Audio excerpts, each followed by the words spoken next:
Hi, kings and queens. Hi, everyone. Hi, everyone. My name is SBZ. Welcome to SBZ Space. Today, we'll be covering what is happening around the world, especially Iran, the Iran war. So, without wasting any time, may we please watch this video by the professor, the main professor, so that we can come back and discuss it. And three, that the U.S. would lose that war. Let's take a listen to that. In this class this semester, I'm making three big predictions, right? First is that Trump will win in November. Second is that the United States will go to war against Iran. And the third big prediction is that the United States will lose this war, which will forever change the global order. So obviously that last one is the only one that has not yet come to fruition. Is quite a stunning prediction. Do you stand by it, and what have you seen so far that leads you to sort of stand firm in that conclusion? So given my analysis of how the war is progressing, I think that Iran has many more advantages over the United States. The reality is that right now, it's a war of attrition between the United States and Iran. And the Iranians have been preparing 20 years for this conflict. In their eschatology, in their religion, this is a war against the great Satan. They've had many practice runs.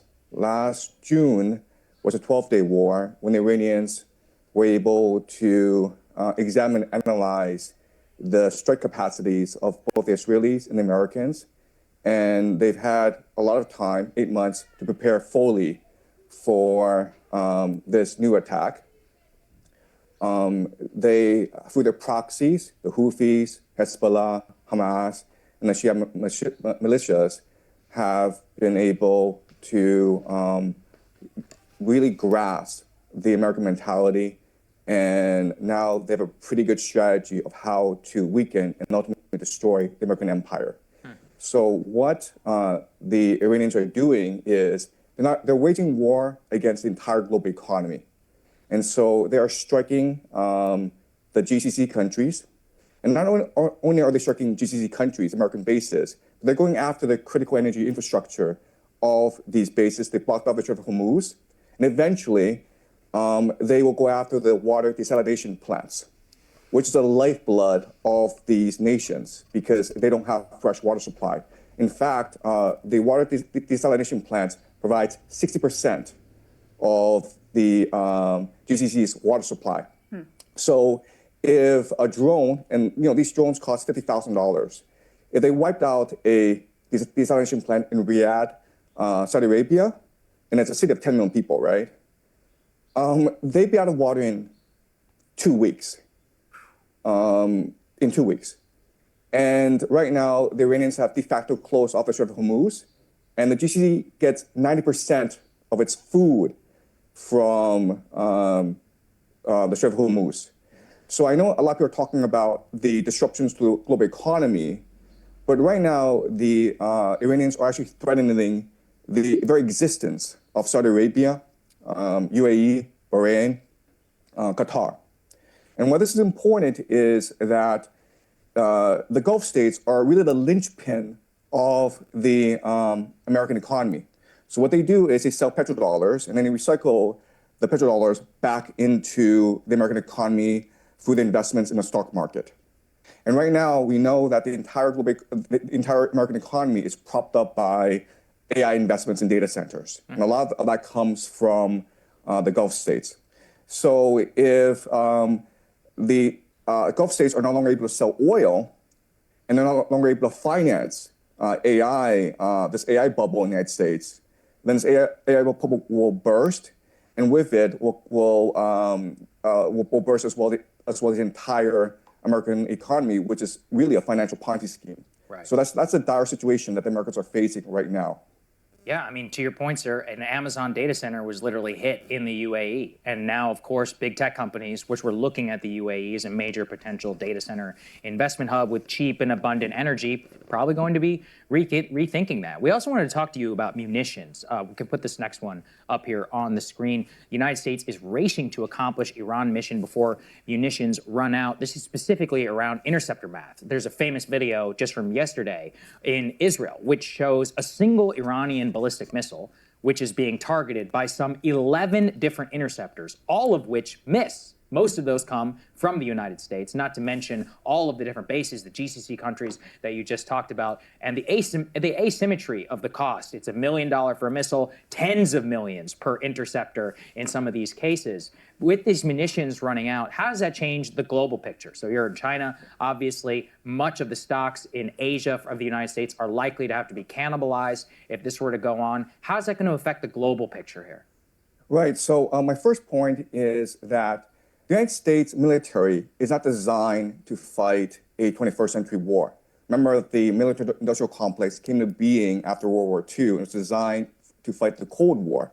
And the Cold War was really about muscle flexing, about who was able to send people up into space, who was the first to get the person on the moon, who had the more complex missile systems. And so the entire America revolves around very sophisticated technology that costs a lot of money to build. And that's what the American air defense system is basically. And that's why we're seeing this asymmetry, as you point out, in this war, where you have these $1 million missiles trying to take out these $50,000 drones. And it's not sustainable in the long term. And so what we're seeing is really the puncturing of the aura of invincibility and inevitability that sustained American hegemony for the past 20 years, especially after the collapse of the Soviet Union. And this is really a reordering of not just the global economy, because this signals the collapse of the petrodollar, and with it, the entire US dollar-based reserve currency system, but also the global hegemony of the United States. We're moving towards a multipolar world.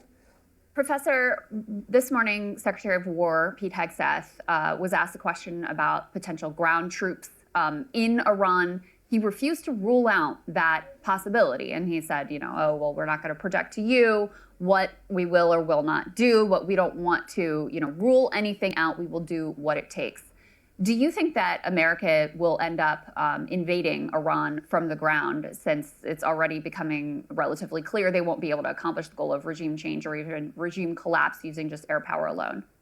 Right. So everyone says that the worst calamity that could happen in the United States is if it were to send ground troops into Iran. At the same time, the United States are committed to regime change in Iran. We've never had a precedent in history where you were able to regime change from the air alone. You need ground troops.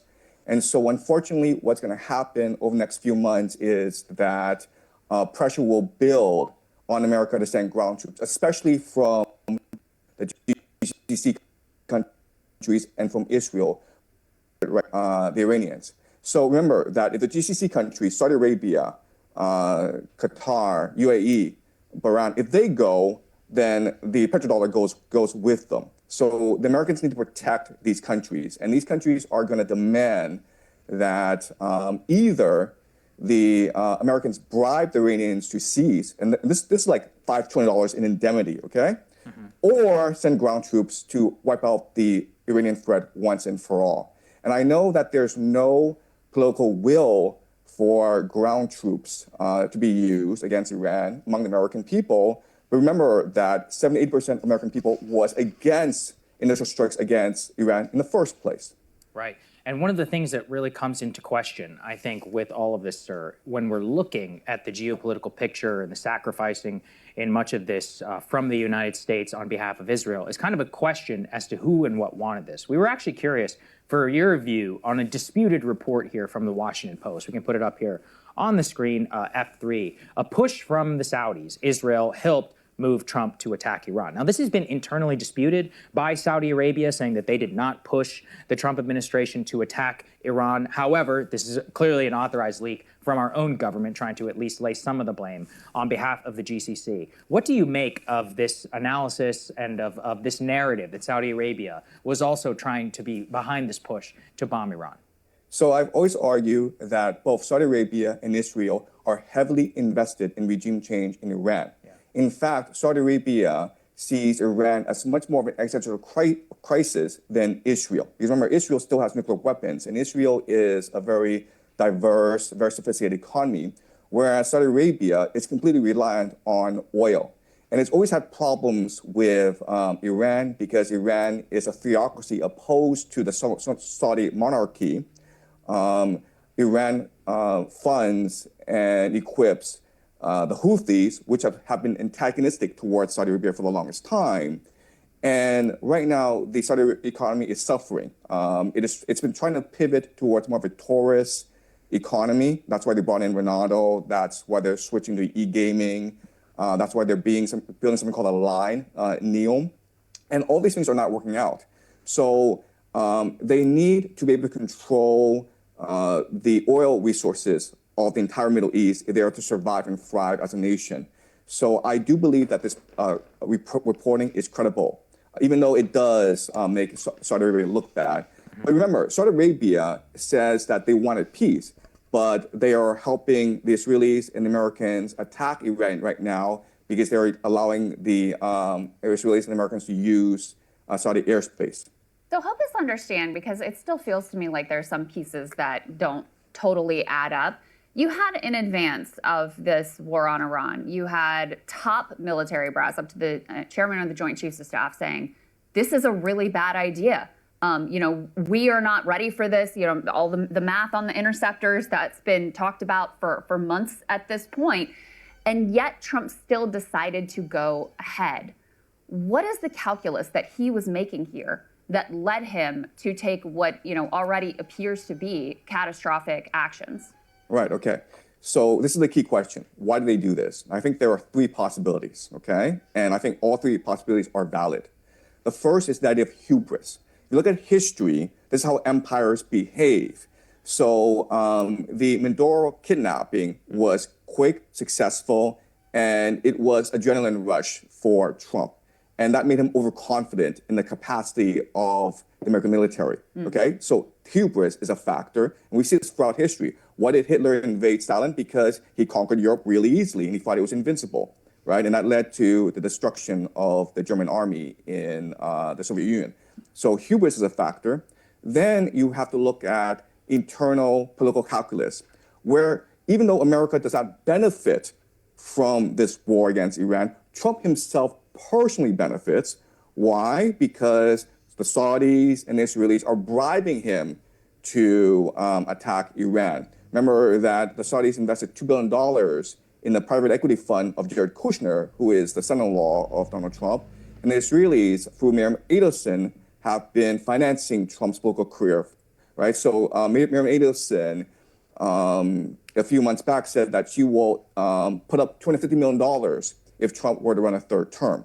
So Trump is getting a lot of financial and political support from the Saudis and the Israelis. Also remember that if this war goes sideways and Trump is forced to use ground troops, he will probably get approval from Congress, which will give him emergency war powers, which will allow him to influence the midterm. Trump is thinking about, and I think at the ballot box, he probably won't get it, but if there's a war going on and you can delay elections and you have emergency war powers and people rally around the flag, then he probably will get a third term. And the last factor that is very important is the eschatological factor, where if you look at the Epstein files, it's clear that we are run by secret societies. It's clear that the world is run by these individuals who have a lot of power. We don't know who they are, but they control the military. They control the national security apparatus. And these people, there are different names for these people. You can call them the Illuminati. And the Illuminati are composed of three major groups, okay? You have the Jesuits, who control the Vatican. You have the 17 Frankists, which control the modern state of Israel today. And you have the Freemasons, which control the national security apparatus of the United States. And they believe that Israel, this war in the Middle East, is key to the end times in creating heaven on earth. So it's almost like a script that they're following, even though it doesn't make any geopolitical sense. Okay, so I would say that these three are the best reasons why this is happening. Wow. Well, sir, I hope. Welcome back. Welcome back, ladies and gents. We have heard the panel, and mostly they are speaking for the Western interest. However, in this space, the SP is a space, we will cover both for Western and also for Africa, especially the countries that are mainly still allowing white people to reside in their countries. We have a few questions to cover, and I would like to start.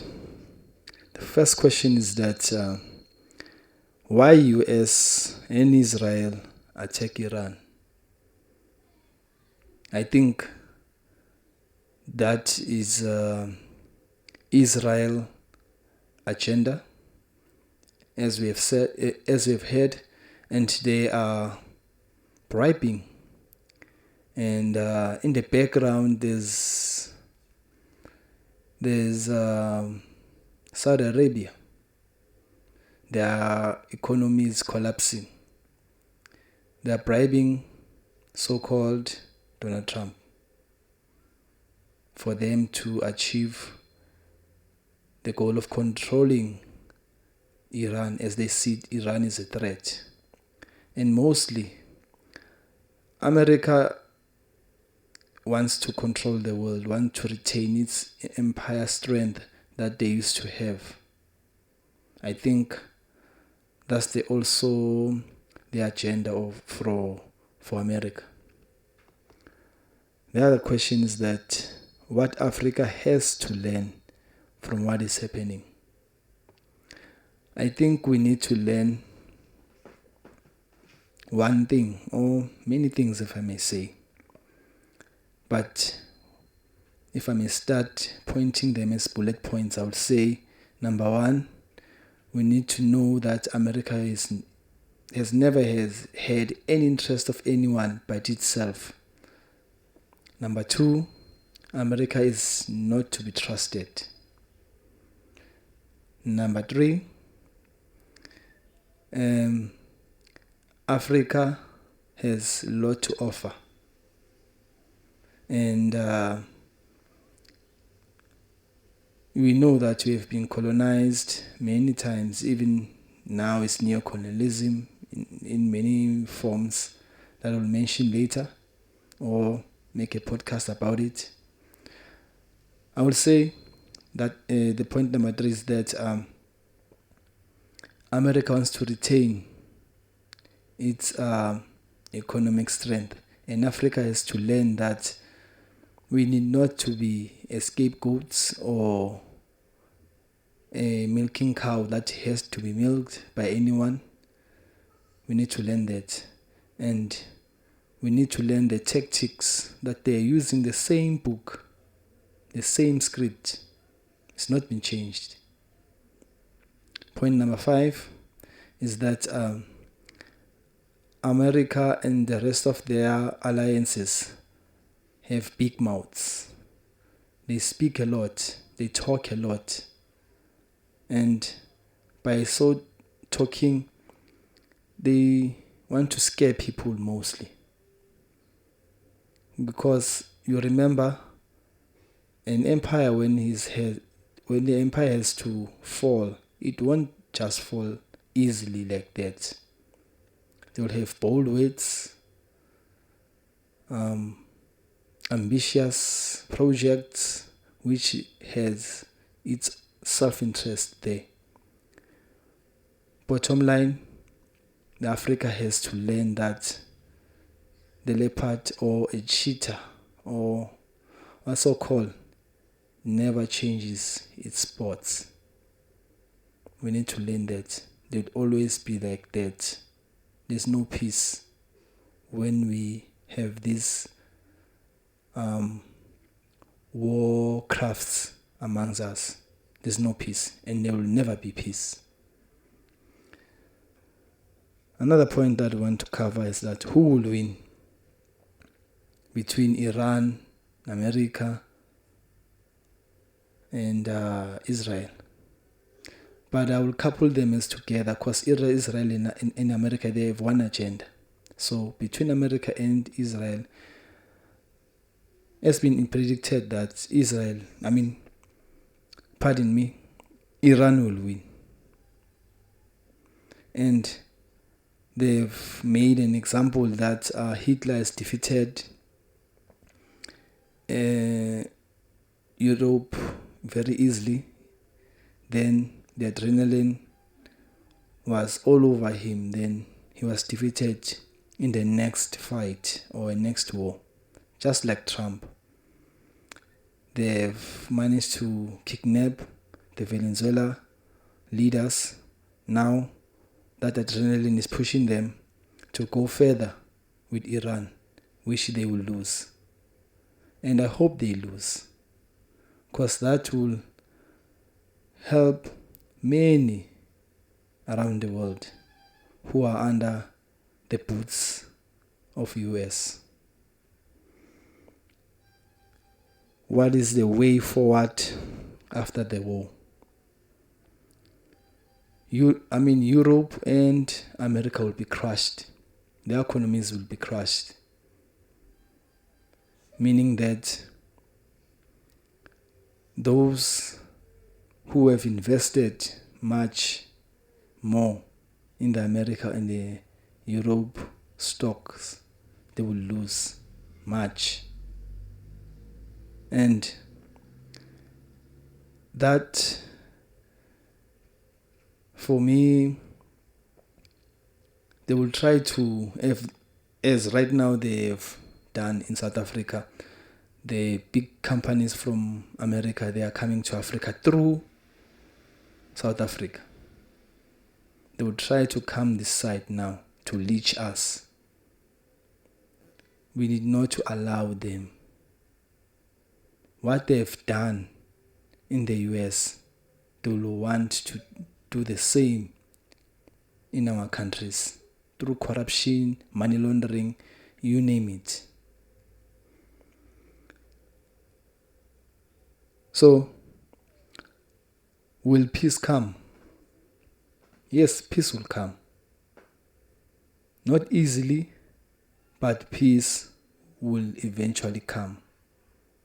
This world might have been controlled by the elite and those few, but they are not gods of this world. They are mere puppets of Satan. But peace will come, which will eventually come. What will happen to US and Europe after the war? As I've said, their economies will be crushed. As right now, France is feeling the pinch of the countries that have deviated from the francophone, that economic deception that they are putting the African countries under, which Africans, they need to invest, they need to give France their GDPs, and France invest them in their own stock as France money. That illusion is coming to an end. And right now, France and other countries, they need to get into this war because Iran is threatening. When Iran blows up other infrastructures, it will hasten the collapse of the European countries also, even America. So, US military bases around Iran, what is the cost of the countries hosting these bases near Iran. We know that America has military bases in countries around Iran. And Iran now is attacking those military bases. And these countries now, they are trying to say they are neutral. How can you be neutral while you are hosting a military base of a US? You are not neutral. You are US based. Because those same military bases, they have a potential to strike Iran in many ways. Yet, those presidents or ministers from the countries, they say they are neutral. How can they be neutral?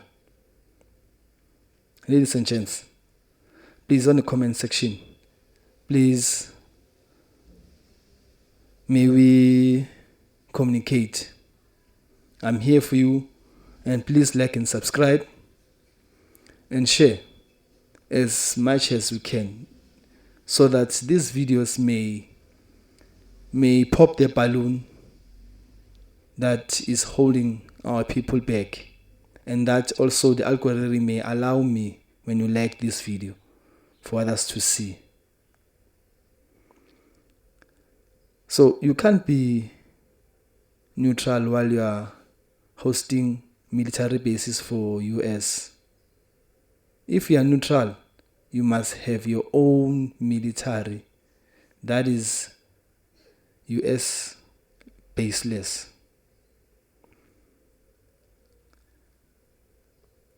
So,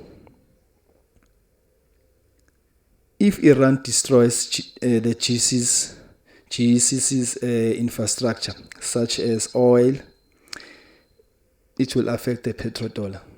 As I've said, these big tech companies, they've said they rely on the petrodollar in the stock market for their companies such as Apple, Nvidia. They rely on these things. You may not know it, but they do. That's the monopoly of capitalism. So even the Europe, they rely on this I think it's Dubai oil, Saudi Arabia oil, Kuwait, you name them. They rely on these ones. And when Iran can just bombard all of this infrastructure there, they are out. They'll be back into stone ages, which they belong. Because they put much of us in this world into starvation, wars, lies, you name it. So, the final question is that why regime change aim to achieve? We know that it's about the regime change mainly in Iran. What is the aim of the regime change? It is very simple. Control. They want to control Iran. They want to do as they please, as they've done to Iraq, as they've done to Libya. That's the main goal, nothing else. And they're still using the same book, the same script. Ladies and gents, I don't want to be long. Don't forget, please like and subscribe so that SPZ Space may spread its wings and may grow, and that I may bring quality content, that we may be informed in a truthful way, not as mainstream media does, but as you want it to be. Truth, nothing but truth. I'll see you in the next video. I love you as always.